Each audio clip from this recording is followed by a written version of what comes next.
કાલે સંજય પાદરિયા પીઆઈ મોટું ટોળું લઈ અને જ્યારે પિક્ચરનો મોટો ડોન જે રીતથી એન્ટ્રી મારતો હોય એ રીતથી સંજયભાઈ પાદરિયા છે એ તાલુકા પોલીસ સ્ટેશન ગયા અને એની ઓફિસમાં શૂટિંગ કરાવી અને એવો રોફ જમાવ્યો કે આ જયંતિભાઈ સરદારાને હું બીવડાવી દઉં અને એફઆઈઆર ફળાવી છે મારા જાણમાં આવી એટલે હું સીપી સાહેબને એના બારામાં મળવા આવ્યો છું, રજૂઆત કરવા માટે આવ્યો છું.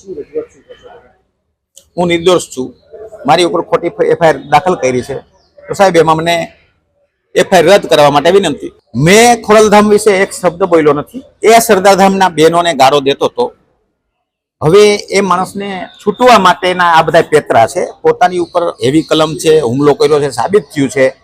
નજરે જોનાર સાક્ષીઓને સાંભળ્યા વગર, નિવેદન લીધા વગર પોલીસે આ ભૂલ કરી છે એટલે પોલીસને પણ એની સજા મળશે. ગુનેગાર નથી કહેતો પણ બેદરકારી છે. હટાવવામાં આવી નથી. પોલીસે અરજી કરી છે, હટી નથી.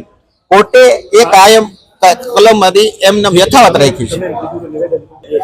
મારી ઉપર નરેશ પટેલે હુમલો કરાવ્યો જ નથી. મારી ઉપર પીઆઈ પાદરિયાએ હુમલો કર્યો છે. મેં એટલું જ કીધું હતું કે નરેશ પટેલના ખાસ માણસ છે. સીસીટીવીમાં સ્પષ્ટ હથિયાર દેખાય છે. ખૂબ દૂર કેમેરો હતો એટલે ઝાંખું દેખાય છે.